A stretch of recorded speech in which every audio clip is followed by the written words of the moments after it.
Ladies and gentlemen, welcome to our podcast. In ile podcast unasema Ikutoke. We'll be having conversations around the general topics, politics, economy, mambo yote. Hadi ile mambo iko kwa mtandao tuna discuss. And today I am honored to host 3 eloquent members of the bar. Na fortunately tuko ndani ya bar. So nataka waseme, iwatoke, watuambia maneno iko. Na hii podcast yetu, it is called Obiter Dicta-A. Kwa wale ambao ni learned friends, wanajua Obiter Dicta-A ni nini. But for any person that is not endowed, ama hajapatana na hiyo jina, Obiter Dicta-A, ukienda pale kotini, utaambua it's a legal opinion, it is an observation, it is your idea of what is happening. So hiyo ndio maneno nataka guest wetu watuambie leo. So ladies and gentlemen, without further ado, wakili wa kwanza, member of the bar, I am happy, I am honored to host wakili Hiram Keremi. Hiram Keremi, by the way, juzi ametuombesha kura hapa. Na ndugu bana, tungeomba hii kura ikatae kutosha, ingekuwa mbaya. Ingekuwa mbaya, nilikuwa na ngoja. Tulikuwa tunakupigia kura lakini ingekataa kutosha, tungekucheka. Tungekucheka kwa. Lazima tucheke. Lazima tucheke. Lazima tucheke. Kwani kuna marafiki bora pekee. Lakini anasema ilikuwa sure. So first of all, brother, we are proud of you. Congratulations for being a LSK member, council member 2026 to 20. So hiyo miaka mbili kwa mafutani. Service members. So we have wakili Hiram Keremi, tunampea nafasi atatuambia maneno yake. Right next to Hiram Keremi tuko na mwana Arsenal na ndugu tumelia sana bana. Na leo isikuwe siku nyingine. Leo ndio tumefika Pale kileleni. Tunabeba. Leo. Tunabeba. Leo. Tunabeba. Tunataka pao. Leo lazima kikombe ya machozi yako karibu. Kikombe ya machozi we will drink premium.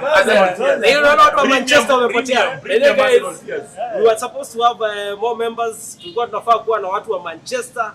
Lakini kama wamechicken out. Chairman wa Manchester. Chairman wa Manchester amepotea. Bure kabisa. Nadhani unatuona Joel. Amenistua na instructions za ku represent. Lakini kuna council member. Mimi niko hapa. Anasema sawa. Right next to Karanja tuko na Siwache nitajiintroduce. Sawa. Jintroduce basi. Kwa majina naitwa Brian Gurigi, mimi ni wakili hapa Meru. Zaidi ya yote mimi ni Arsenal supporter. Na tunawakaribisha katika our podcast ambayo ni Obiter Dicta-A.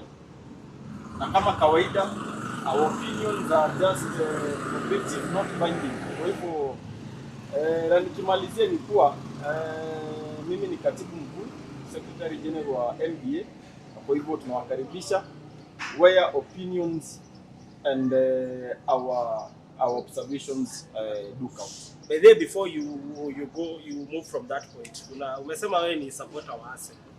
But I feel like you have not done us justice. Bana, you represent the biggest club hapa Mount Kenya region. Bana. Mbona utuambii mambo ya Al-Zizia bana? Al-Zizia, we are proudly tell us one or two things about Al-Zizia. Kwanza juzi mmepiga finali sugu sana. Walipigwa ama walipigwa lakini penalty inaga mwanafunzi. Penalty ina mwanafunzi. Tuambia mambo ya Al-Zizia. Secondly, mimi mweka hazina ama treasurer wa Al-Azizia, the biggest club in eastern central south of Limpopo and Timbuktu, all the way to Timbuktu.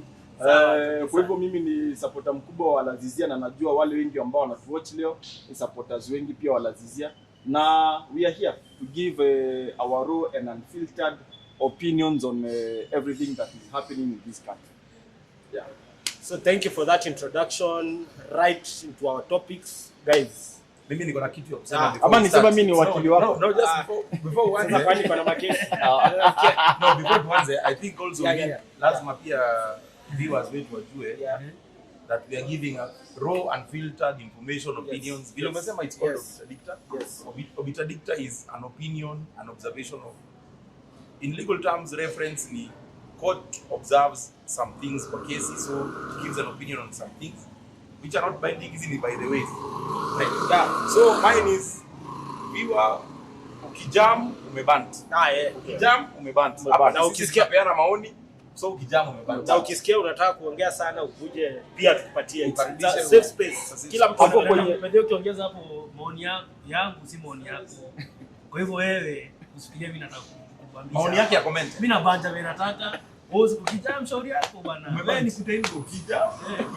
Hapo mangumi baadaye.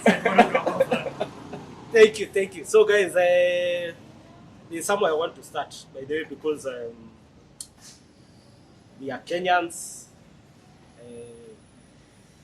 Nataka tu niulize, are you happy to be a Kenyan? Unafikiriaje as a country tuko wapi? Are we where we are supposed to be? Ukiongea na watu wa two-term, watakuambia we are on our road to Singapore. Ukiongea na watu wa one-term, watakuambia Singapore. Watakwambia we are in the trenches. So like, it's a safe space. Where do you feel we are as a country? What do you feel? Are you comfortable? Would you like recommend this country to your future self? Your future self will be your younger child. Would you ungepewa opportunity ya kuanza fresh? Would you recommend Kenya to someone else? Unafilaje? Where are we? Tuanzia wapi? Let me take it up from take it up. Yeah. For me, I'll be honest. Previous years are the last 2 years. October. No. Here, this now coming to these elections, the LSK, we have to traverse the whole country just to seek for votes, support from each and every other wakili. Yeah. So I've interacted with every other region in this country. Yeah. And I want to be honest. We have to give honest opinions, the way we see things. First, I'd like to give the president and the government his flowers. Kenya, it may develop the way we want. There is progress, there is stability. You remember there was the Gen Z's protest, Kitambo.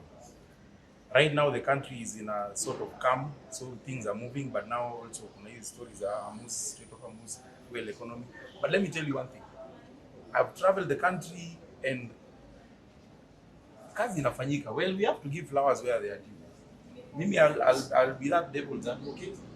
We have to give flowers where they are due. Every other road that we used to pass through as Ikombaya, we used to manage to get to.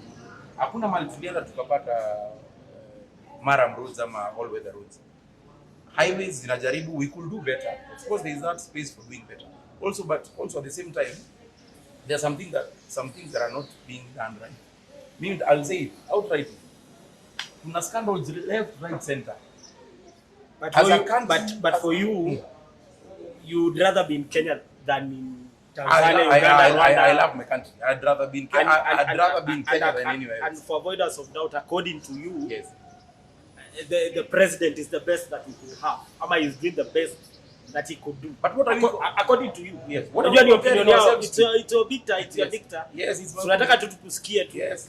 So you given an opportunity, you will vote Ruto back to the government. No, well now umeniuliza what is the state of the. As in wewe if you are asked the state of the nation. Okay, so that we get you. Yes. Wewe ukiulizwa unataka ni support one time.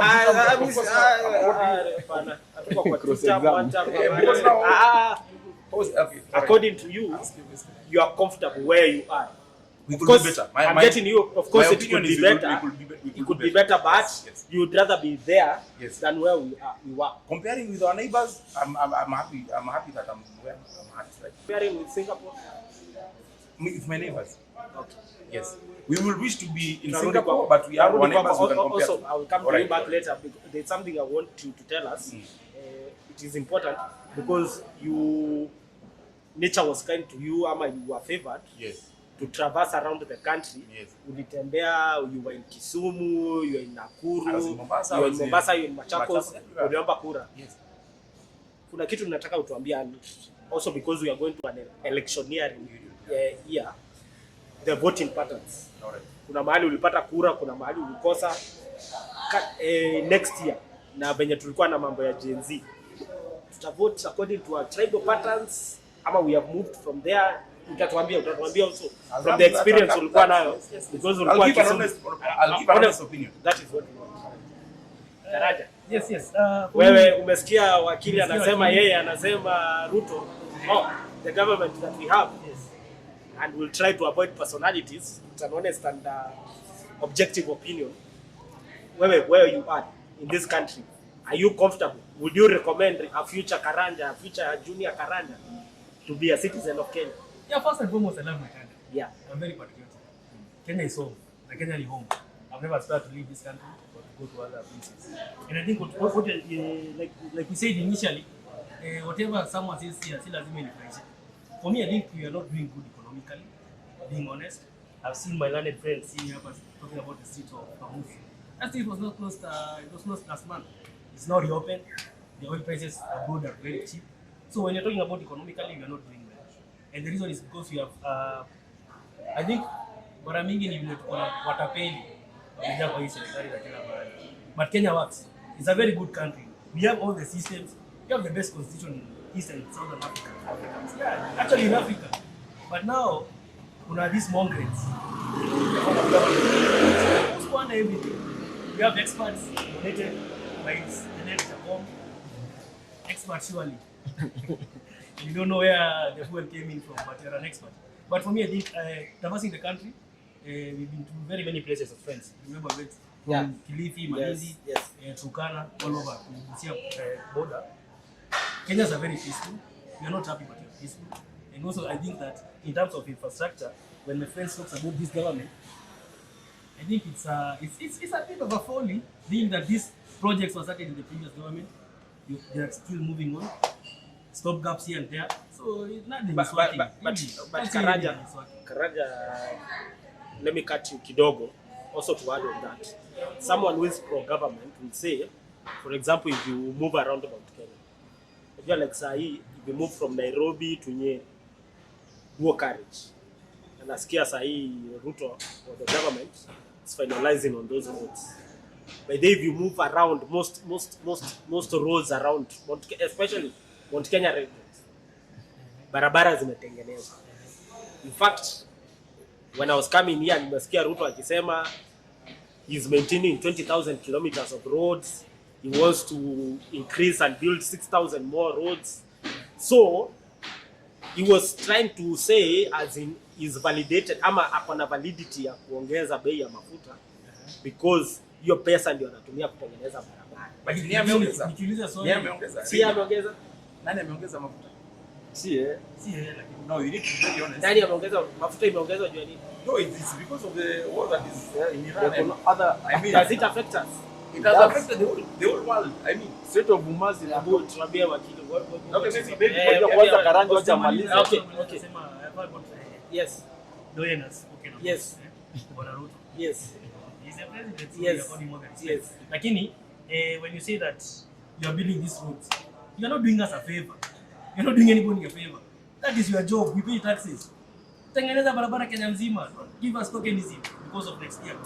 And then what happens? You've been giving tokenism kila mahali. Niliona juzi alienda ku launch SGR. Yara ina contract. Unaenda huko kwa China. Sasa ni SGR gani unajenga kwenda Malaba? What do serious kidogo. But the country works. Our country works. It's the best country. So for me, I'm on the home. So kulingana na wewe, the government is not doing what it ought to be doing. It can always do better. Yes, because we have the systems. We have the systems are very well placed, but they're not working. Asante. Wakili, tuambie, you were saying about Amus. Niendelea hapo. For me, number one, I love Kenya. Kenya ni home, kama venye Karanja amesema. And there is no other country unaweza pata kama Kenya. Hatuonge ukweli, even our neighbors from Tanzania, our neighbors from Uganda, they enjoy staying in Kenya. Otherwise hatungekuwa na Lagos in Roysambu na Kilimani. Unajua Nigeria wamejaa kila mahali. So Umefika Meru. Meru ni kama wajui kuchana, wajui uko fufua. So my view is this. We have a very beautiful country. Kenya has a lot of resources. Hiyo ndio kitu ambacho tusiwaidanganywa. Kenya iko na a lot of resources. Kenya iko na a lot of money. Pesa iko. Lakini sasa wale jamaa tumepatia dereva wa Kenya ndio kuna shida mahali. Because honestly, if you hear kama venye Kiram amesema, if you hear the kind of scandals we have nowadays, hakuna scandal ya billions. Sasa tumeingia billions. If a scandal does not hit a billion, is no longer a scandal. Mtu anaweka 500 million as kwa nyumba. Naoni mjamaa ameingia kazi 2 or 3 days, 2 or 3 months ama 2 or 3 years. I mean, the problem in Kenya is that kuna a lot of underdealings, kuna a lot of corruption, na hii vitu zote ziko state sanctioned. To my honest belief, it is state sanctioned. And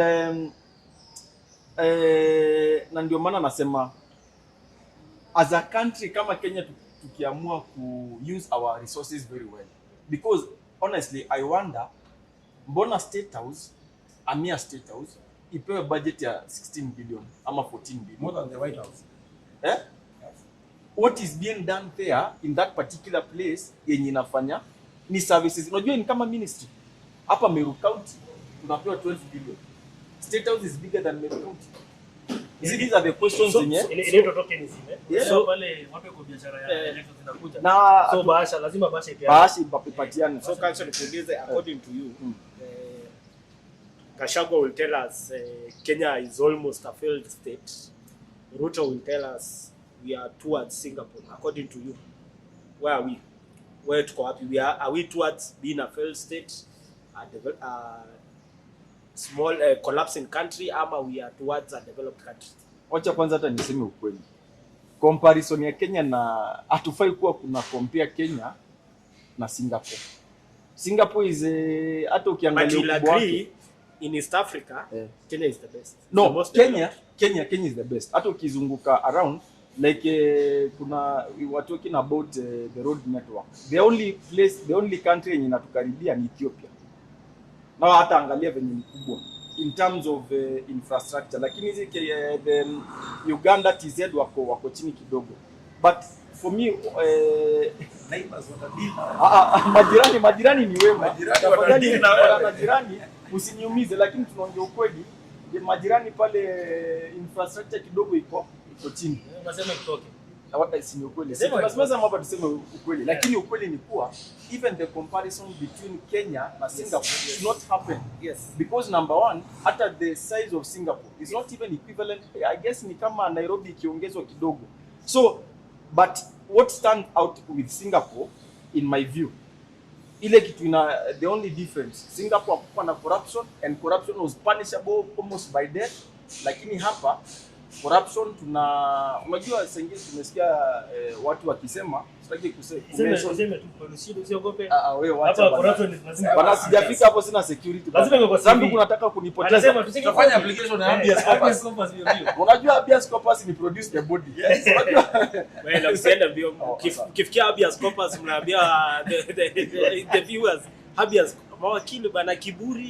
Habeas corpus ni nini bana? What is an application of habeas corpus? Produce the body, whether an application you put in court for produce the body for someone who has been missing. Yes, you tell the state to produce the body whether alive or dead.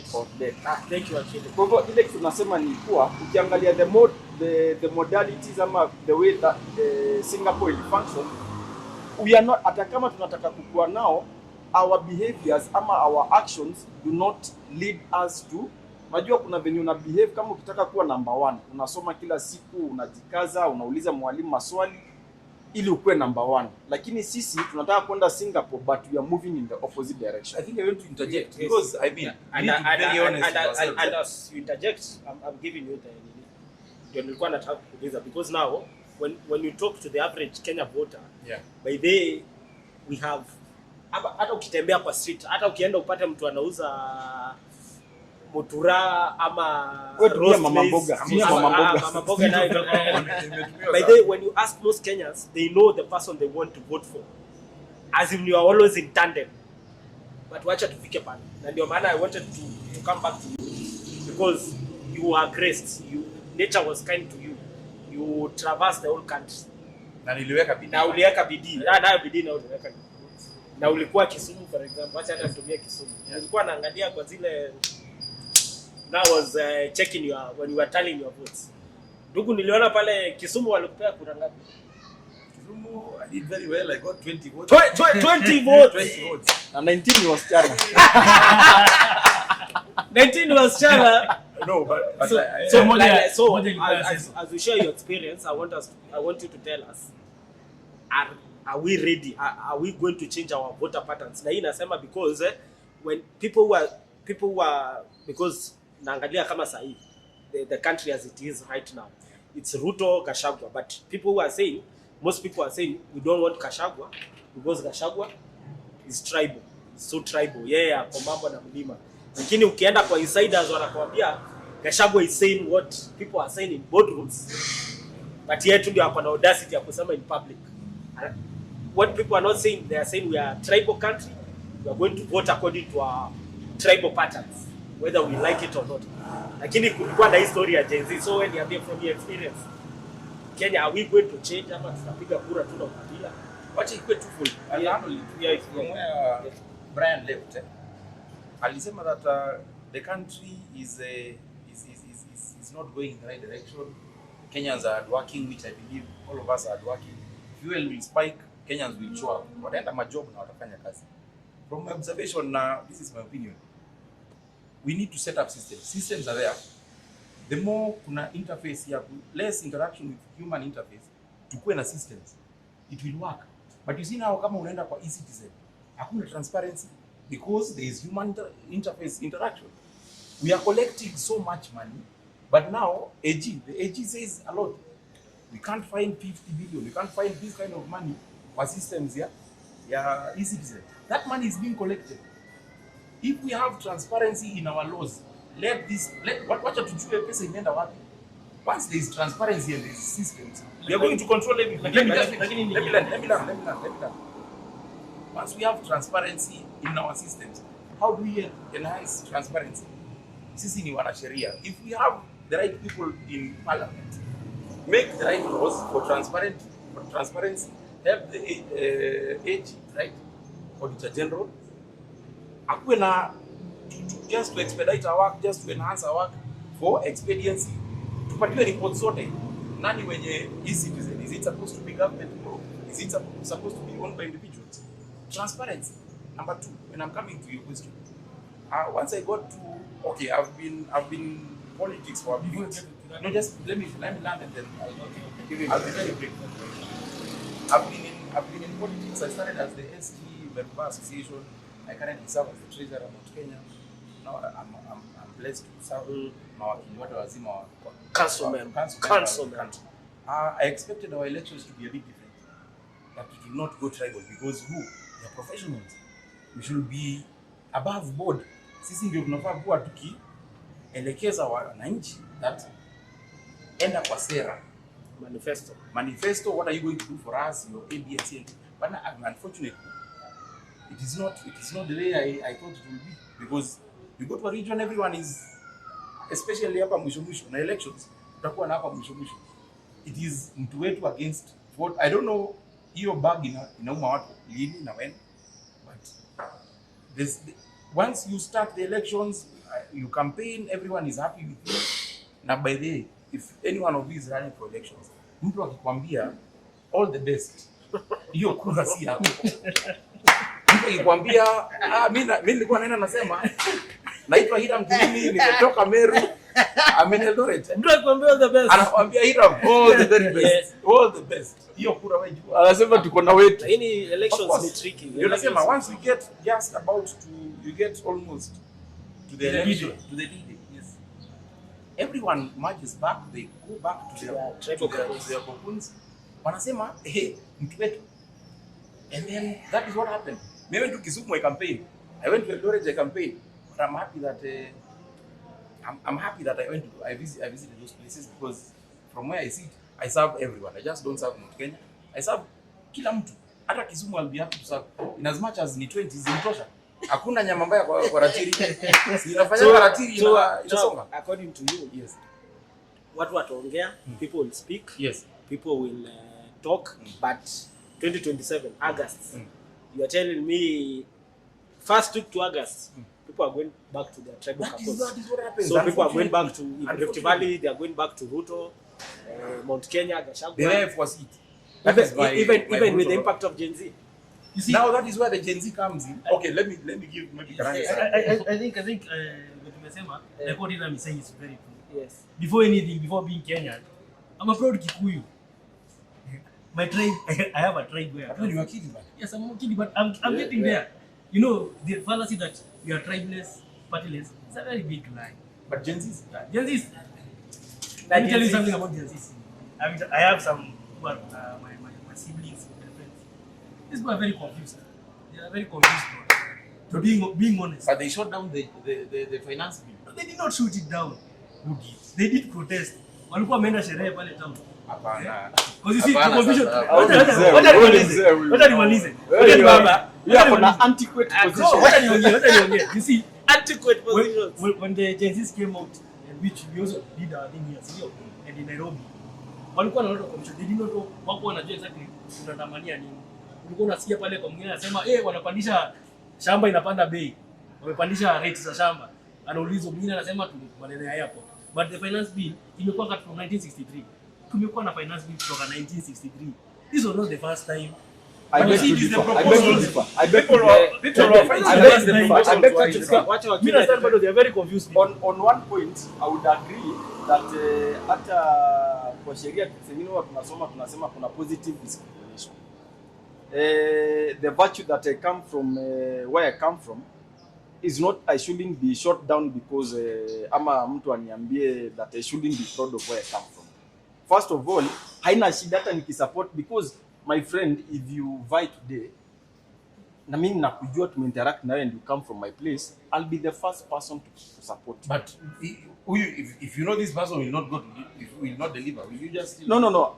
Acha nifike hapo. So ile kitu acha nitafika hapo. Basi ile tunasema ni let us use kwa hii maneno ya hata tribalism, let us have a positive face to it. Supporting your guy, because if I support my guy na huyu ni msemo mwenye ako na uwezo, then there is no limit. Ile yenye tunafaa kuachana nayo ni kusupport mtu based on where they come from only. Ikuwa kuna kitu kingine unaangalia huyu jamaa, where does he come from? That is the only basis of your support. Secondly, on the issue of Gen Zs, let me say Gen Zs are very interesting lot. Confused. A very interesting lot of people. The problem is they are fighting with something that is beyond them. Because how is it beyond them? Wacha niendelee. It's their country, they are adults. Wacha niongee. How is it beyond them? Wacha niongee. Okay. Because they are trying to unsettle a status quo. Yenye tumekuwa tukivote based on our tribes and based on our interest. The Gen Zs have come wakisema tuko tribeless. It's not that they are denouncing their tribes, but they are saying they will not vote according to their tribe. Based solely on their tribe. So wanasema hii finance bill ni mbaya. The finance bill, if there is one educated lot, the Gen Z, tulikuwa tunaangalia the way they used to analyze the finance bill. Sisi millennials na wale wako nyuma, hizi Gen Z, hizi finance bills zimekuwa, but we've never raised any issue. Hata kama tukifinywa hatuko tunakataa, lakini imaanishi pia kuna a lot kidogo ambayo inasikiza watu na inapotea. Mimi nasema si ati kumaanisha kwa sababu kwa TikTok ama Instagram unajua kila kitu. Chini tumekuwa naona Gen Z, they are very popular on TikTok. Alafu after hapo wanaenda wapi? They don't take voters card, number one. Tuko kadi. Wait, tuko kadi ni form ya Gen Z. Na ukiangalia hata nimalize. Tuko kadi ni form ya Gen Z. But what happened? Adema venye ali shoot out. Walifanya nini hao Gen Z wenyewe? Wakaanza kumuita wewe ni Ogo, wewe si mzaliti, wewe ni Mjaluo. all along wakichukua kadi pale Nairobi wakienda Kitale hakuwa Mjaluo. But we must agree numbers. But we must agree their numbers are good. I'm not talking about numbers. What matters na kura ni numbers. Ukweli Hata wale Hira wamesema kama wamechukua hiyo, that is a question. We answered that particular time. Wacha nimalize. Hii lazima ukate. Hii wacha nimalize. Maliza. According to you, Gen Z wako miaka ngapi mpaka ngapi? Gen Z Not according. it's not according from facts. Yes. 2000 someone was born. How many years?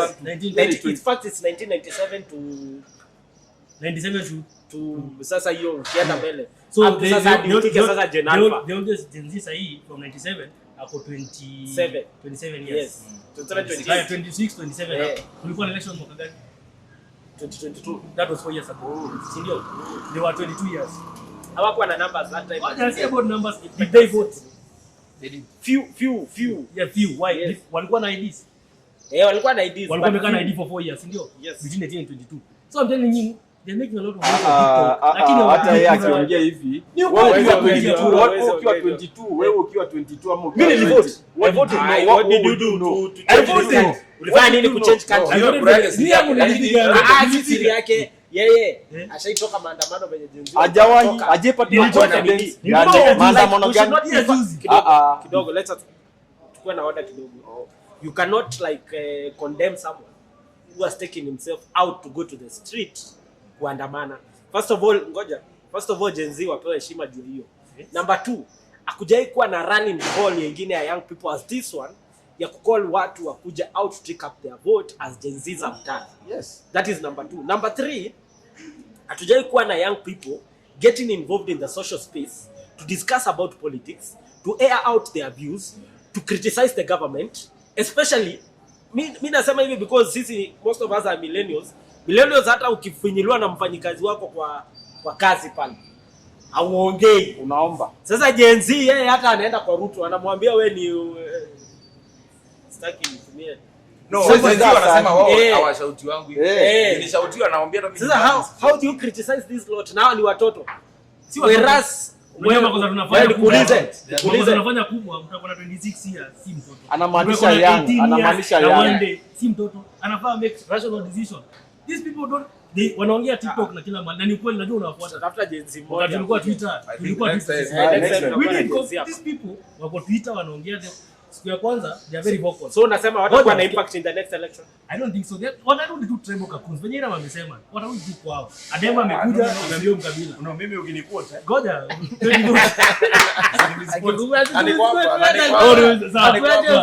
Sorry for that misquote. What I'm saying is this is the point. This is my take home. If you take it to the bank. Come 2027 August 10 and before that watarudi kwa kabila zao. All the Gen Zs watavote huko kwa kila mtu anarudi nyumbani.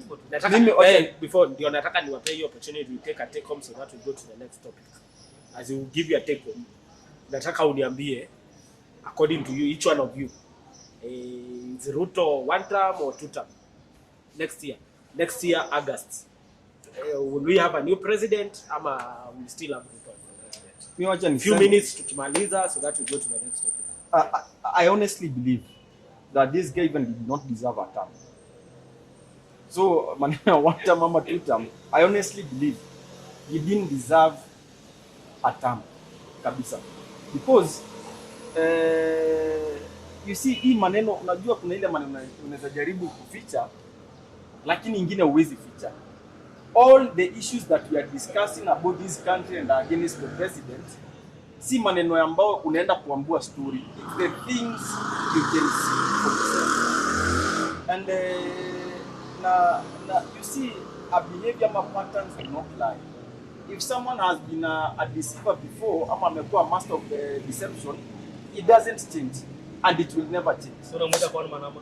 Mimi nasema hivi, mtu kama asipotimiza yale maneno anasema, na on top of that, unajua me have been a victim of kukoniwa. Na ukikoniwa ule jamaa achaki kukuambia uongeze pesa, anakuambia ongeze 1000, sasa nataka upatane na boss wetu. Lakini ukifikia ngoja basi nimesema tu nimesema tu. Acha maliza kama wakili na hiyo masomo yote anakoniwa. Sasa pale mtakoka Koromoni. Let me tell you, no one is immune no one is immune to deception. No one is immune. Hata yeye mwenyewe alipigia so the point is the Gen Zs, my take home, the Gen Zs take home by the have an opportunity. They have an opportunity ya kukuja pamoja and then wasisikize stories unajua when the so called leaders at times these are people who are derived from the millennials. So there are a lot of deception. Even the so called leaders ama influencers wenye tunafuatilia, they get paychecks from the government ama from whoever they are. So they will push a narrative that will be your narrative itakuwa push it for purposes of their own interests, and that is why there are very many factors in zina affect him, even the media itself, even the media right now. We only know of two camps. Tunajua kampi ya kina Ubunye, kampi ya kina Ruto na kampi ya Gachagua, but tunasahau kuna jamaa hapa mahali anaitwa Maraga also, but he is not being given any visibility in the media. So hajapatia visibility. Hii visibility ni media inakupatia. No, visibility ni media itakupatia. Pana siku hizi kuna online. Kuna online, lakini sasa kama gazeti kila siku we can bet with you tomorrow. Kama president atakuwa pale kwa front page. We have your check of Karanja. When you say that wewe tumalizie. Walikuwa sema tunataka kusema nikimalizia, I never voted for this guy. I'm not going for hakuna mtu anakupiga. Nimemaliza tu. Upigi kura. Sikumpigia na simpigi tena. Sawa. So unajua maneno nini? My take home is easy. As in, we are all saying the same thing. We want the best for this country. Tulisema tukianza that we are patriotic, Kenya ni home. Mine is we're in a different era and space. In terms of now Gen Zs, everyone knows what is going on. Kitambo, a while back, no one used to question the government. At least now we have the space to question the government. For me, I believe in any structure, in any governance system, wacha tukue na transparency. Let's have systems that are working. Let's have transparency in these systems. Let's empower these structures. For example, on our executive, judiciary, and legislative. You find that now the executive is controlling the legislature. Legislature, of course, now if they are told to vote to pass this bill, let me learn. Relax. No, it is the people that we voting. They are not credible. They do not have integrity. They are easily bought off. They have shida ni wabunge. Wabunge, it is us. The people we are sending there. That's what I'm saying. What I encourage first, people get their ID. Chukueni kura. Chukue kadi sisi wote. Don't be lied to. Ati mtu anakuja hapo anakuambia unajua mimi, and then understand the roles of these people. Mbunge wako kama ni MP hafai kuja kupatia hata basari. I wish basaries was structured. Hiyo pesa yote ya basari iende kwa Ministry of Education, everyone is anakuwa balance. Instead of now mimi as an MP I have a say against my people. Kwa sababu kama wao ni support pay basari. You are a Kenyan, you entitled to these things. So what I'm saying is hizi basaries zote ziende. Mbunge wako kama ni wa Mount Kenya, kama ni wa majani chai, wacha pass bill ambayo inasaidia mkulima. But sasa ukisema basaries CDFs, it is us to know who to vote for, and we will only do that if we have we take our and then that's what I'm saying. And then number two, you see it's an issue on the last point was on the last point.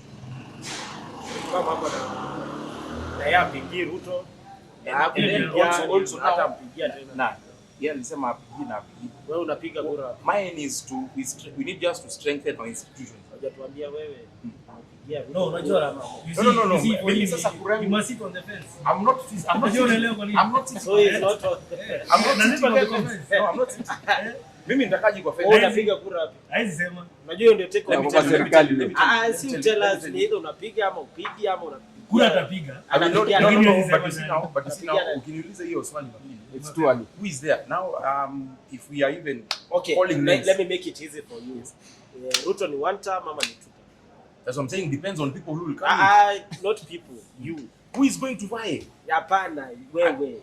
But who am I for? Okay, it's Like maybe Ruto and who else? Yes, sasa who else?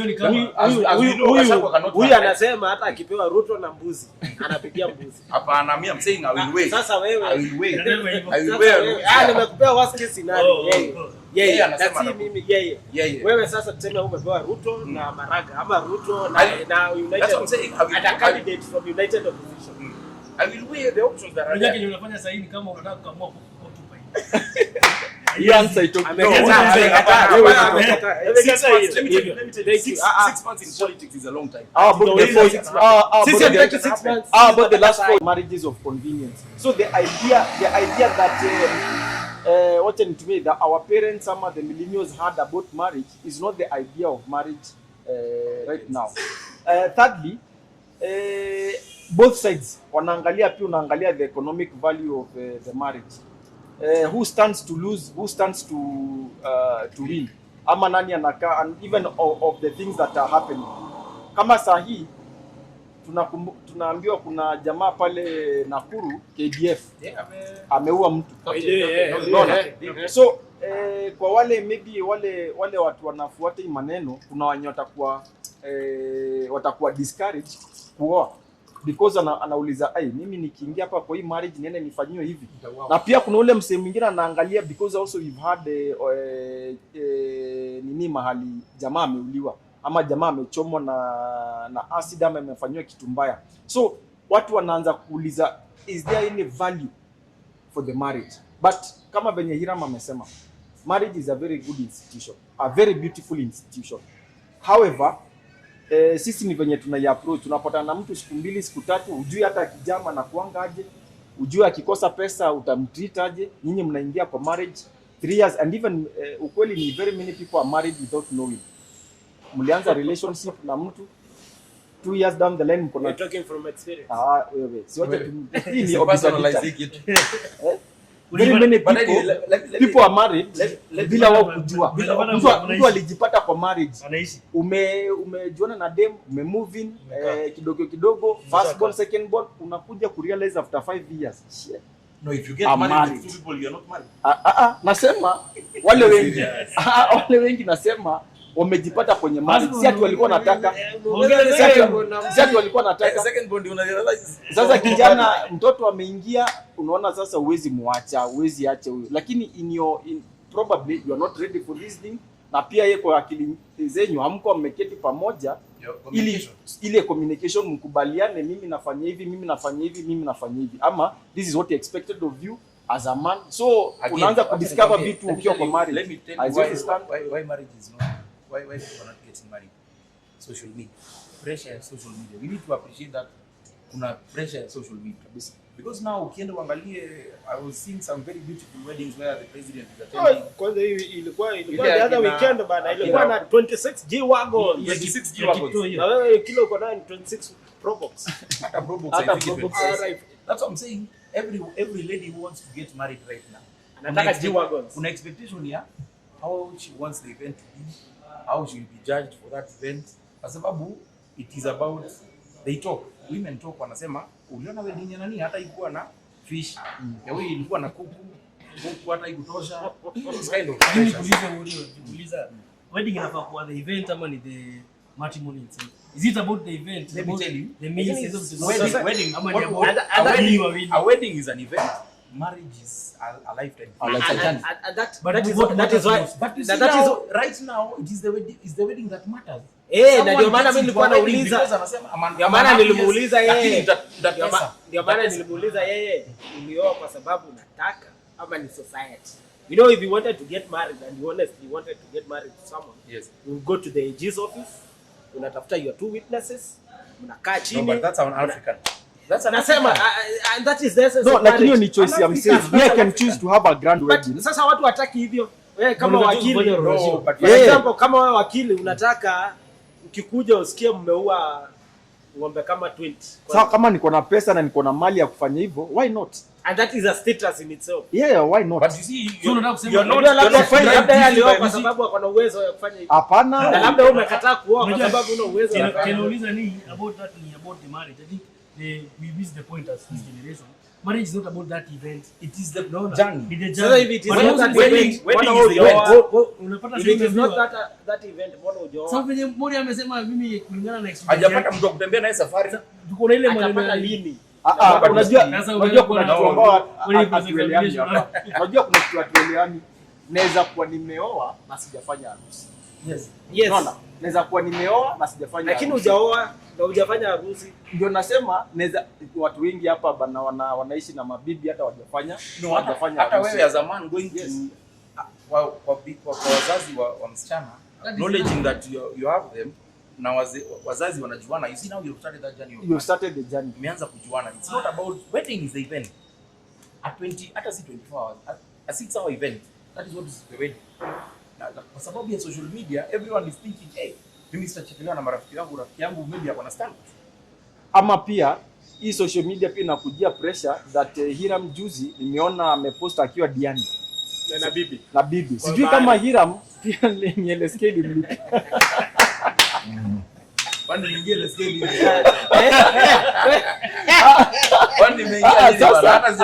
Sasa nasema so nasema ile tunasema ni mbaya. So ile tunasema ni unasema ile ndio nakuja. Ngoja siache nimalize. That is not the point. The point ni mtu anasahau kujua that ukiingia kwa marriage unafaa uelewe the kind of the guy you having na muweze kuelewana. Hiyo communication ikikosa, mkae pamoja muelewane, mjue hata nyinyi mkikaa kwenye 1 bedroom na kuna mtu mwingine amekaa kwa 5 bedroom, your journeys are different. Wewe ungekuwa dem ungekubali hiyo story? Ukae kwa 1 bedroom na unaweza kuwa na 5. Sasa shida ni venye mimi si dem. Ningekuwa dem ningekuwa na Tena kuna moiga kali. That means I'm preparing myself. Mimi najipanga. Unangoja nini? My friend. Unajipanga my friend. Unangoja nini? Umesema haina time. Taleta watu wameoa. Wale watu wa Manchester wale. So nataka kumaanisha ila hajaoa. Sasa ni yako peke yake anaumia sana. I think that is enough. We'll have more of this conversation when we have more married people. Watuambie the experiences. Now encourage vijana waoe. Me I believe marriage is a good thing. It's a very good thing. Shida ni marry. You should marry right. You should marry right. Because if you marry mtu ambaye the problem is you kusema marry right. You need to marry right. Sasa ndio shida pia. You never know. Lakini kuna mtu una meeting unasikia hii. Unajua kuna feelings na kuna reality. Kuna ule msichana you never know. Unapatanga ni mtu. Because like when wamesema marriage is ordained by God. Yes. It's something coming from God. Yes. Just pray hard enough that you get the right person. Mimi unajua niko na advantage. You can get the right person now. Then in 2 years time. Mimi niko na advantage ya kuwork with ya kukua in a company of married people like kama kina Hiram. Nimekuwa nikitembea lakini you are not a singoja basi. Singoja niseme. But one stuck thing yenye nimepata all through. Don't marry ama don't love with your heart, love with your mind. When you kikakaa miaka ikienda kidogo, you'll marry with your mind. And when you marry with your mind, itakwambia what you ile vitu unajua kuna amwezi kwa sababu ya miaka 20. Yeah. How do you know? I wish you thank you.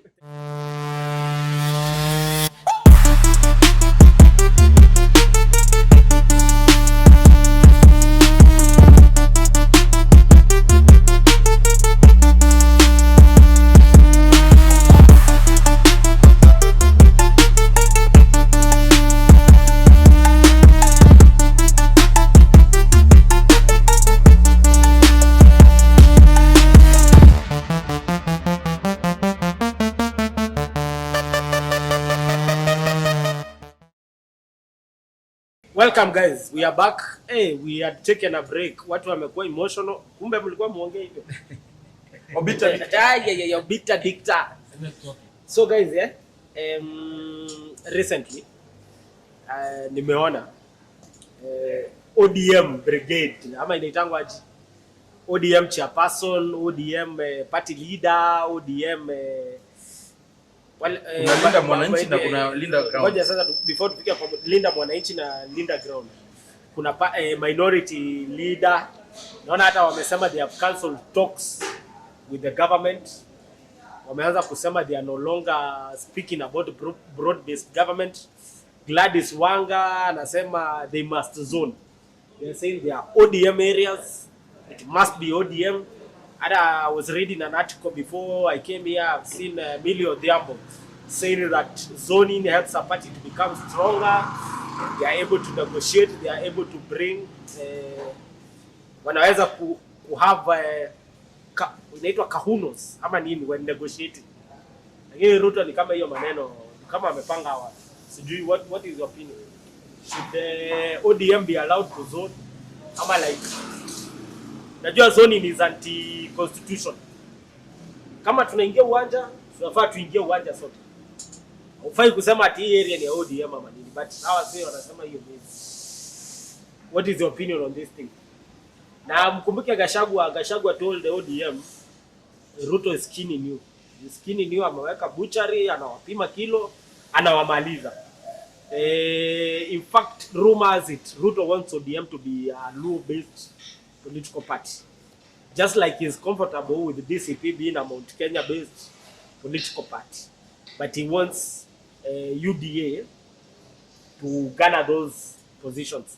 And also of importance, na ndio watu who are realize, and I always tell people, unaona hata mkashindwa kutoa Ruto, you can vote many anti-MPs, anti-Ruto MPs. Though that is another avenue people don't look at. Sijui nyinyi mnaona opinion yenu, because like the finance bill, it was parliament, it was not Ruto. Parliament ingekuwa parliament ni pro people, hatungekuwa na finance bill. If people had voted anti-UDA MPs, then hatungekuwa na hiyo story ya Ruto who assent to a bill that has been passed by parliament with MPs who are not pro people. So my feeling is, I always say, kama MPs or members representing people are pro people, then you don't necessarily need to be against the president, because the president will toe to what the people are saying. I don't know what you're feeling. Nyinyi mnaona aje mambo ya zoning na nini? Sijui tuanza wapi. First, maybe I will take you aback where I was saying that we need to have independence in institutions. Yes. I mentioned this earlier. Nikasema that for us to have any structured conversation going on, for us to move on as a country, for us to be progressive, we need to have structure, independent structures. Legislature, judiciary, and the executive. So whatever you're saying about now the UDA faction, of course, politics has to come to play. You cannot legislate on politics. What you can do is have people of integrity manning these positions, so that once they get there, they'll not be compromised.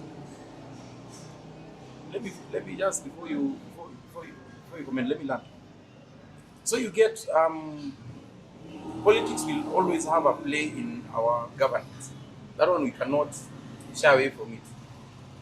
You've asked about mimi nauliza, should we allow this zoning ama hii zoning ya Wanga? Wanga amelia mambo ya zoning. So let me come to zoning.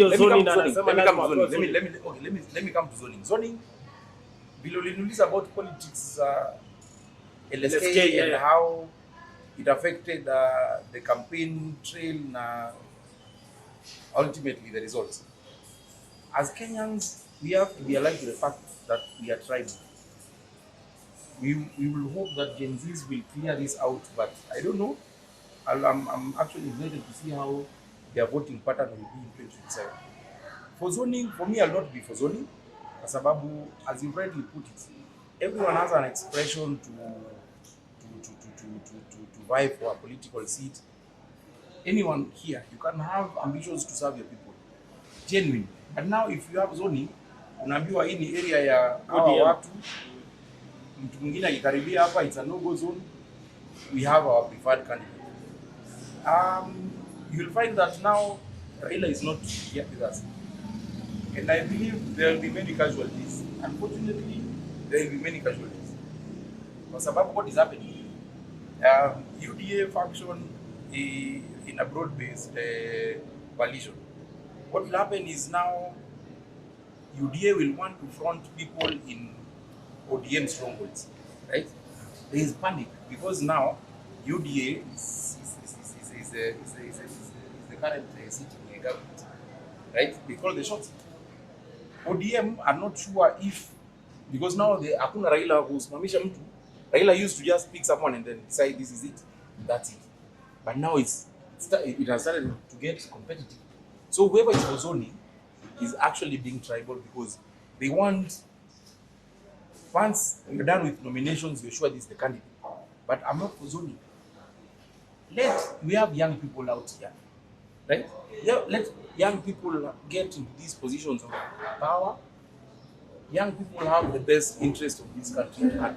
Wacha tukue na young people, hata wakuje independent. Wacha watu waseme, tumesikiza sera zako, na we are voting for you. Right? Whether you are a young person, I know the host, you've run for these elective seats, and you know how it is. We want to change that narrative. I know it will not be tomorrow, it will not be today, tomorrow, the day after tomorrow. It's a work in progress. So for me, zoning, please, don't give us that kind of nonsense. Zoning, wacha kila mtu, now it's now, it has given everyone in, say, the Western region, Nyanza region, a level playing field. Hakuna ile ya kushikwa mkono, naambiwa wewe ndio unachukua. So sahi, it is about what you are giving to the people. Sera zako ni gani?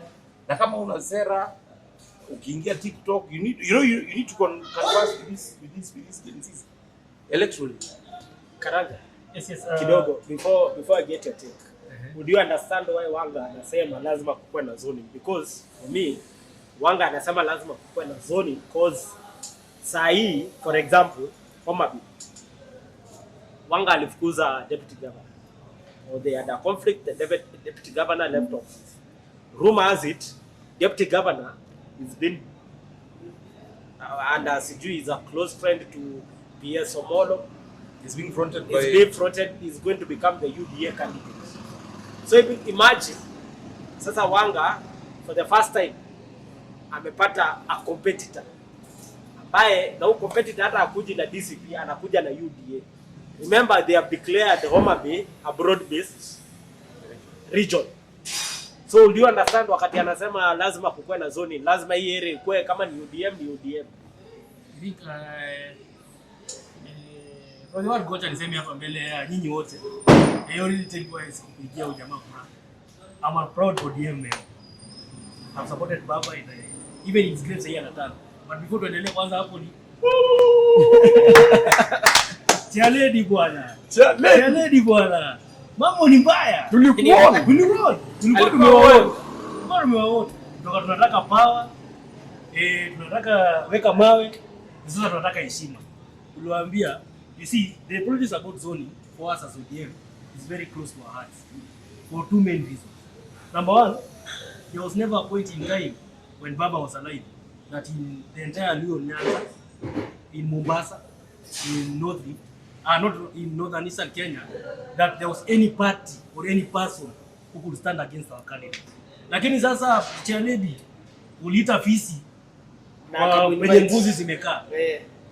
Imekula hizo mbuzi. Sasa hivi nataka kuambia fisi isikule hii mbuzi, ikule hii. It cannot happen. For me, my push is that zoning was the strength that we had as ODM. But now, you cannot duplicate Baba. Baba is gone. These others, they sold the party, as we have been told. And it's quite true. Na mimi nasema tu, Your Excellency, Mr. Ruto, finya kabisa. Let them go home. But chama yako itakufa. It doesn't matter now. Baba went. Our party, we no longer have a party. Umeacha kuwa ODM.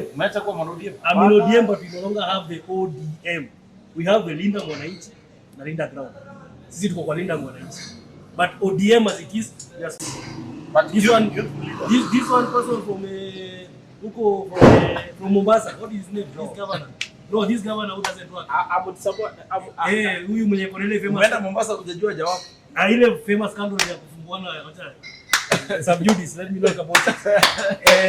When they came and introduced Ruto to us as members of ODM, wakasema ni mweupe kama pamba. And the useful leader pia mwenye 90 years, but apparently ni youth At heart. Not even at heart. He doesn't even, I don't think. Let me not go there. When they introduced Ruto to us, we did not accept it, some of us, because we believe in the ideals of Baba, that political parties must be independent. There must non-interference of political parties. What has Ruto done? he has bought all these other MPs. Sasa hii wanapiga SG. Lakini hata Uhuru amekuwa broad based na Raila. Unajua tuko broad based na Uhuru alikuwa inaitwa hiyo mambo ilikuwa handshake regime. It was more broad based than the current government. Not really. It was the same setup. Not really for me. But in a handshake regime, acha na hii baba at the end pia alitumia kidogo, but he still baba. We cannot talk about his mistakes of giving these experts. But you see, whatever you're talking about, these experts, they did not go there with the blessing of baba. Hapana. Wacha nikwambie kwa nini. Wacha mimi niko kwa ODM. Wewe unataka kuniambia baba ngoja. Let me learn. Ngoja kidogo. Nakupea opportunity to learn. Unataka kuniambia sawa na si propaganda. Unataka kuniambia if baba told Joe Oparanya badi don't get into this government. Unataka kuniambia watu wangeingia kwa hiyo serikali? No, but before baba ilikuwa ni deal baba amewambia. Aliwaambia kuna kitumbua bei nyama. Before baba ngoja. Before baba passed. Akina Joe wa government. Yes. Right? With was blessings there. and consent of baba. No. Like blessings and consent of baba. You see, the point you don't get is this. Sisi kama watu ODM, you know what happened?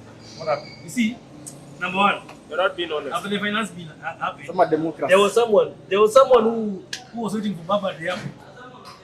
He famous someone who anasema Sema Ikutoke treasury bana, inalala hii si ni Obiter. treasury inalala si ndo. Yeah? Nani huyo? Huyu jamaa wa treasury inalala si. Bandi. He was waiting for baba at the airport when baba came from Dubai. After the protest, then he went to Dubai, then he was coming back. At that point of time, he was already appointed as the cabinet secretary. And Baba refused to see him. So Baba said, when I come back, we shall talk about all these things. Ulikuwepo. Mimi kama mwanachama wa ODM. Wacha niseme hivi. ODM. Wacha nimalizie. Akakuja Kudanganya. wakaingia huko wote ndani, si ndio? Na wakakuwa kwa broad base. What happened? The first thing what they did was, what did they do? They resigned as members of ODM. But with blessings of baba. Let me learn. Opio Wandai. Baba mwenyewe alisema amepeana nini. Ulisikia wakili wa baba venye ameambia juzi akasema. Amesema baba when he went to negotiations alikuwa na njia mbili ya kuingia na kutoka. So aliingiza kina Mbadi akijua anatoka na sifuri. Hapana. Wacha niseme. Let me say this. First of all, wacha tuelewe zoning ni nini. Zoning ni kama tuko na a relationship as a party na nimeingiza watu wengine, if that means ODM and other affiliated people, watu hao wengine wa respect stronghold yangu juu mimi na mimi sitaenda. Hiyo ndio zoning yake. So it doesn't mean that other people are not allowed to run because we have pale kwa candidates. Kwa hii ya Wanga anasema kama ni ODM hataki kuona UDA. Acha niseme hivi. Nasema na hiyo ndio zoning. Zoning is from UDA. Nasema wengine wanaweza kuja kama DCP lakini wengine wanaweza kuja na nini. So zoning ina apply to affiliated parties. Secondly, there is one truth yenye tuna mpaka sasa tutakubali. Since Baba is gone, things will never be the same again. Hakuna mtu ako na ile charisma kama ya Baba ya kusema ina Orengo they never used to campaign. Baba akisema ni huyu Orengo ashapita. But also look at it this way. Tunaongelea story ya zoning ili sasa nijue ni tuna support ama tuna support. ODM has been a national kama vile tunasema a national party. It's the biggest party. It's the biggest party. For 2 decades. For 2 decades. Is finishing it. It's going to be the least. UDA is also alleged to be a national party. UDA ni something. So ile kitu tunafaa kujua ni nini imefanya hii maneno iwe. Ruto knows very well that mahali alipata the support of the MPs kwa Mount Kenya hapati tena. So anataka ku replace na watu. So he wants to replace, he has to get the money because from Kisumu ili ukuwe president na ukuwe very effective lazima ukuwe in a democracy like ours. And not only even a democracy like ours, even a democracy hata zile kina the US. Unakuwa na Republican na kuna Democrats. Ili ukuwe na numbers pale kwa ili ukuwe a good president ama effective president mwenye ili zake zitapitishwa, you must need numbers. And now hii ndio ilifanya Ruto knowing very well that he can salvage a little from Mount Kenya. But where, I think that is not the point. Let me land. You Let see, me land. before- Let let me him land. land. Let me Let him land. Before, there's something Let him Let me land. land. That's Acha how you land. Let that's me how you- land. Wewe andika. Write it Andika. somewhere. Wakili sasa ukianza kusahau Ukienda kotini. You were serious, you were serious. So Unajua Ruto, ODM is my heart. so Ruto You're touching my heart. has to think outside the box mahali atapata the majority for parliament, and one of it is mahali amekuwa you see what people don't look at ama realize. Ruto akikuwa rafiki yako hawezi kuwa rafiki yako bure. Kuna kitu ataingia aingie, and I usually even tell people, most of the guys who voted for Ruto in Mount Kenya never voted for Ruto because of Gachagua. You guys. They voted for Ruto because of how he had venye alikuwa amepenetrate, tukaona Kasela No, it was a protest vote against. yes, and a protest vote against Uhuru. So this is what the zoning is doing. For me, in nini imezuia ODM iende isimamishe mtu Rift Valley? Nini imezuia ODM ikuje isimamishe mtu hapa? Secondly, with ODM, because we are a national party, we also have to think outside the box, because if Are you ODM? mimi ni mtu wa ODM. Mimi I voted for Baba. And one of the issues ni kama Ruto anataka kuintroduce UDA kwa stronghold ya Baba, mbona ODM wao wasifikirie venye wataenda kuintroduce? Hawana hiyo capacity. So hapo ndo nakuja. The problem is, and this is what Sifuna has been saying and what Gachagua said, that these people accepted Ruto's money. They accepted to involve him and to invite him into their stronghold. Now they cannot cry of what happens of letting a person. Unaona ile story ya ukileta ngamia ingize, umeleta ngamia ikaingiza shingo. Sasa inataka kubomoa nyumba mzima. And that is what is going to happen. In my own opinion, Awache nimalize, wewe si ngoja nimalize. Let me finish. Acha land alafu uingie. I'll correct him for So, number 2, zoning, initially what does it do? It kills the young people na wenye wako na maono na wenye wako na sera, because na hii zoning ingewezekana peke yake na Baba. A good example, Tuju was a very good MP. So wacha nikuulize. Baba akifanya zoning it's okay. No, nasema hii Gladys wangu anaongelea story ya understand hii zoning no let's survive. No, let me say the thing is that young man is missing the point. I take too long to land. Chenye nasema ni Not landing. chenye nasema You see, the problem is that you don't understand what zoning is. Zoning, you're not saying that we are Simame or Simame. When we had in Azimio, we had zoning. You know that we have Wiper, ODM, and Jubilee. Yes. And we agreed, like in Nairobi, you are this Ruaraka, Madhare, this one. Pia wewe ni kama huku nisikiza mtu anza. Acha nimalize. Au kunisikiza nikisema zoning ina work kwa affiliated parties. Tunasema affiliated. Haimaanishi DCP hawezi peleka huko. Listen what I'm saying. What the reason why Wanga is complaining sahi, our cheerleading, national cheerleading, is because we assume we are going to have a pact, pre-election pact with UDA. Now, in terms of zoning, or what it means, if we have a pact with you, I'm saying, in a conversation, when we agree we are going to have a pact with you, you cannot come and bring candidates with your party in my area. In Azimio, in 2022, what we did in Nairobi, we agreed. Embakasi goes to Wiper. Akashinda, ODM did not field a candidate. Ruaraka and other Madhare and other areas, Jubilee did not field a candidate. Sare, they did not. That is impossible right now.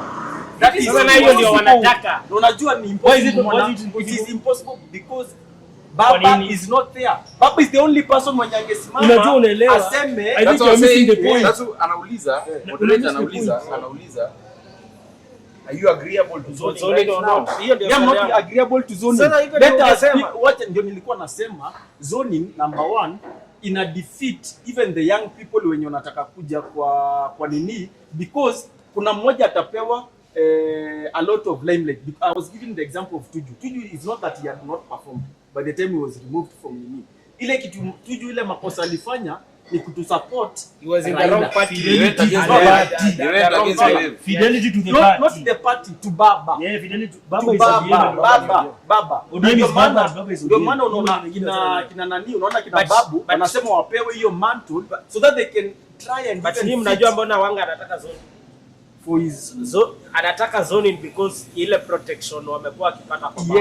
yes That protection comes don't with have it. ODM. with ODM. The only way they can get it is through ODM. Lakini unaelewa- Lakini sasa sasa UDA ikiingia hata wao That wenyewe protection is over. No, that is a valid point. That is a valid unaelewa kwamba point. without Yes. that zoning then kutakuwa na pre-election parts. Eh. Why would we hata kama DCP lakini Ile hitaji- I feel ODM ile failed hitaji- when they were told to strengthen their party. Wao wakienda ku negotiate first Yes. badala ya ku To strengthen the strengthen the party. the party first. was strong until they No. So guys, do you think Linda Mwananchi in the ground, right? There's a faction that is called Linda Mwananchi. Yes. A faction of ODM. ODM in itself has two factions. Yeah. There's Linda Mwananchi akina Sifuna Nani, Babu, you know. unaona sasa hivi faction. Unaona sasa hivi faction. Unaona faction ya kina pia UDA iko ya hivyo. kina That's what I'm saying now. ya kina You see now, Sifuna. in as much as because you see, hii inapata. because this is an electionary period. Yes. If they are kicked out of ODM, Yes. we foresee them coming up with a new fresh party. Yes. They are the same And as leaders. it is right now, they Na- they cannot afford to kick them out. No, wako na following. But Ndio nasema sasa Linda Mwananchi. Linda Mwananchi ni akina Kuna Sifuna. following. Hao Linda ndio Mwananchi ni Sifuna and Babu, you know, hao and Sifuna akina ndio Babu. wata watanegotiate na Ruto with a better ground as You opposed. think so? Yeah. You see that is where we Yeah, are. but you see now, You see they Oburu- have- they have Oburu something two they're offering. things. You see Oburu and Wanga have our name. They have the name ODM.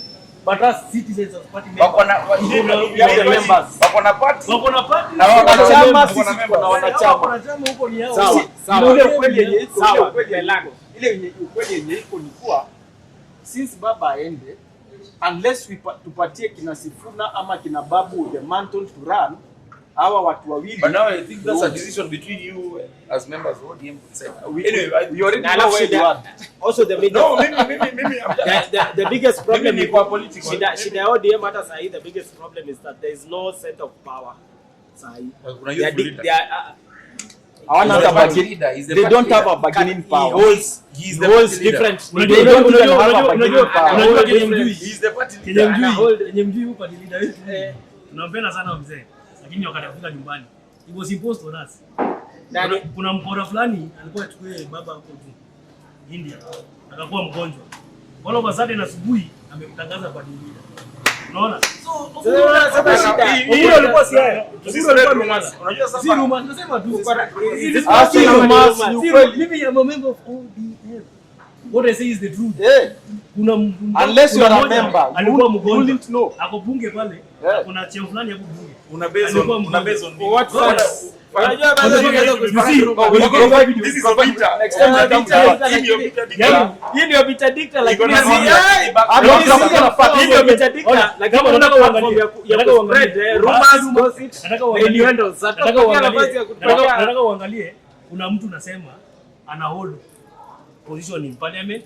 Yaani uangalie video wakati yenye baba alikuwa anaendio India was president Dicta-A. Then uangalie video the following day at 8 in the morning. Nani alikuwa anatangaza party leader mpya? Unajua, Then unajijibu. if it works like a duck, works like a duck, Must be a duck. then it is a duck. Very well. Tusonge. Sasa tukimalizia. Acha Arsenal waende kwanza deal na wote wawili. Deal na wote wawili. Deal na wote wawili Deal. kwa pamoja. Deal na wao. I think side the stars zimealign and everything is working for our good. Na ukiangalia the last season tulikuwa kama sahi we were not this strong. I believe we have the capabilities and we have the players. Na leo we are lifting the trophy. So Arsenal by the end of the season game week 38 tukombe tutakuwa nayo na kuna ile wimbo mpya inaitwa finali ya BL. Tunacheza hiyo siku. Walikuwa wamevalia jezi hivyo hivyo. Hivyo hivyo. Walikuwa hiyo wimbo ni actually ukisikiza BL akieleza hiyo wimbo, Eh. it is a prediction of what Ya is coming. finali. Deal alikuwa ameongea na Ateta. Unajua BL ni is a prophet. What you don't know about BL? Alusa. What you don't know about BL? Sawa, tuambie, tuambie. Is a prophet. Alusa. Is a prophet. Alusa. Alusa is a prophet. Na wacha niseme hivi. We've come from a long journey Arsenal supporters. as Arsenal supporters. And of course we do not expect that our friends ambao hawana chochote, hawana they have nothing to expect this season to speak positively on anything. Unajua hata imagine ukikaa chini uongee na mtu wa Man U hajacheza sijui miezi 2. Imagine unajua watu tunasema ati so unauliza uongee mambo ya Arsenal. Wacha niongee mambo ya Man U. Wacha nimalize. Uongee mambo ya Arsenal. Attack ni kidefend. Okay. Najua uta-attack. Mtu hajacheza until umeenda to the moon and back. Na bado hajacheza na wakapigwa. Umesema time zilienda na electronic alert. Kwa hii ligi tunajua kitu moja. We know who can win. Hatujui nani atashinda. You know who will win. Who can win. But ile kitu tunajua mwenye hawezi shinda. Mwenye hawezi shinda ni nani? Ni huyu jamaa mwenye the best anaweza maliza ni 73 points hata akishinda hizo games zingine zote. Sisi tuko na 70. So of course you know hata number 2 hawezi. But let me say this. Number 2 hawezi, who is number 2? No, number 2 ni hata mwezi kuwa number 2. So Man U haiwezi kuwa number 2 at this point. Haiwezi. Are you talking about Arsenal? Are you talking what? No, naongelea jamaa wenye wanajifanya wanaweza shinda ligi na wako number 3. But anyway, talk about Arsenal. Let me say so that you can win hii mali imebakia Champions League and the Premier League. At times you need a wonder kid ama a wonder player. So that is what Arsenal probably sisi ni venye tuko na very many but mostly you only need one. Kama kwa mfano pale ukienda Man City kuna yule jamaa anaitwa O'Reilly. He's been amekuwa bana man tuongee mambo ya Arsenal bana. Tunaongelea maneno ya ligi. Tunaongelea maneno ya ligi. You cannot constrain me. Hawezi ni constrain. Chenye najua wewe kwa ground mbaya ndege inazunguka. Chenye najua ni mpaka saa hii as it stands right now. Hata ligi ikaishia hapa. Arsenal inabeba. Na unfortunately ishia hapa. Unfortunately ishia hapa. But chenye najua ni luck has been on our side. We've been having those moments zenye you don't expect to win and something somewhere happens. We've had games where we've not even scored a single goal kama Sporting Lisbon. Hatujafunga bao moja na tunashinda tunapata 3 points. The opponents wanatufungia na kila kitu wanafunga wanamaliza. Sisi kazi yetu tuna maintain clean sheet. Like wanasema ukimalizia hapo hiyo tu niwaambie kwa kifupi utamani luck favors a champion. Yes, luck favors a champion. And champions. These are things that you may not understand. Manchester United tumeulizwa moderator ameuliza lakini Arsenal inabeba. Arsenal inabeba. I'll be very When not any April tarehe ngapi? May 24 wapenzi watazamaji tutakuwa hapa na tutakuwa na live watch. We will replicate whatever we are having today and let me tell you, you're not ready for Arsenal fans. You're not ready. Brace yourself. You're not ready. Wacha ni is it now you are not objective. Mnapenda team mpaka you're not objective. Jamaa anasema penda na kitu usipende na roho. Hapo emotional. Ile ulikuwa unamwambia yeye alisema mwenyewe usipende na roho, penda. Yeye amependa na roho. Sasa amependa na roho. Okay. What you are saying is Arsenal has got this league since 2020. 2021, 2021. Tuendelee hii season bana. Just relax. I'm coming bana. Napenda brief facts about Arsenal. Tumeulizwa kama Arsenal itashinda. They have bottled this league day in, day out. Consistently. Whatever is happening right now is repetitive. It is not anything new. It is nothing new under the sun. They have bottled. Tumebottle league under Sai. 3 weeks ago, you all know. Mlikuwa mnatuambia quadruple. Right? Arsenal fans were bragging about a quadruple. That was your opinion. Never say that. Nyinyi ndio mlituwekea pressure. Nyinyi watu wa Man U na hizo timu zingine. Okay. Fact, you are in 4 competitive leagues competitions that you have won. Hizo zenye wame lose ni ndogo. That's what I'm saying. Carabao qualify semi final. No, siongei. Si umeongea ukasema mambo ya whatever Man U. Mimi naongea mambo ya Arsenal. Ile tuliulizwa. Swali ile ilikuwa. Ukiulizwa swali unajibu swali, wacha Obiter Dicta. So, Arsenal has bottled this league and it is happening right in front of our eyes. I'm willing to bet. Hawa ni watu wangu wa Arsenal. Niko tayari. Weka kitu. Weka bet. Weka mawe. Leo. Weka mawe. Umesema Arsenal ikibeba. Arsenal ikibeba, mimi nitatoa mbuzi mbili. Mko ngapi? Away from the moderator, mbuzi mbili. Ya Arsenal na Arsenal. If you bottle, you can have a live bet. Nyinyi mpe mbuzi mbili ikawa Wa Manchester. watu wa Manchester. Wekeni mawe. But unless kama mtaki kuweka You mawe. can shake on it. Na hii I'm shaking on it. Mimi I'm shaking on it. Kwa hiyo, you shake on it. Me personally. Hii ni Premier League ama ni Premier League, EPL. EPL. Tuanze na EPL. Shake. I don't shake my hands with me. Of course, they don't. It's a bet bana. No, I cannot shake. No. Wewe mwambie kupatie power of attorney shake. For example, let me give you for example. I know Arsenal is facing Man City. Ni sawa sikatai. Our viewers Yes, our viewers, but I cannot shake hands with a loser. lakini bet iko. Bet iko, but I cannot shake hands with him. Me, I'm not a coward. So for avoidance of doubt Arsenal ikibeba ligi mbuzi mbili. Na mafans wetu wa Arsenal wakutokea hiyo siku. Mbuzi mbili. Yeah, mbuzi mbili. Na if they don't live shida manu Arsenal kibotu. Ani Arsenal kibotu. Arsenal kibotu. Mimi, I'm shaking on it. Yeah. I'm a gentleman. Yes, I'll buy. Because I believe It's a that deal. hii ni yetu. And then that's beautiful. I know in the next coming game, Ada actually the next game conversation before we podcast in the live, I know Arsenal will be facing Man City. Yeah. I bet is on Man City. Yeah. We are I'm Manchester, lazima ni support neighbor. Unasikia how low they have stood. Me, I'm surprised. I'm shocked. But Na mkiendelea mtadiscover mafuta. Allow No, wakiendelea mtadiscover mafuta. See, The way they are going, they are stooping low. Watadiscover mafuta. kuna deal. we are Kuna deal sasa. Ni kama mimi ni support Tottenham. Tumemaliza deal iko. Mbuzi mbili ziko. Yeah. Mimi ndio nitaziendea. Arsenal kibotu. Sawa. Mbuzi mbili. Arsenal ikishinda mbuzi moja only bet on one. Oh, si hata ule yuko. Hataki kubet. No, I cannot shake hands with you. Bana, si The bet is on, but I can't shake hands. Sasa shake hand basi na viewers. shake hand na viewers basi. Serikali director, tunasema sisi kama watu wa Arsenal tukishinda hii ligi, karibuni nyama bure hapa 7-Eleven. Cannot say more, cannot say less. Courtesy of Hiram. Bado pia mimi mtanibaia mbuzi. Hiyo nayo ni sure bet. Hiyo ni sure bet. So ladies and gentlemen, that has been our time on Obiter Dicta. Tunaomba muone, share, subscribe, like.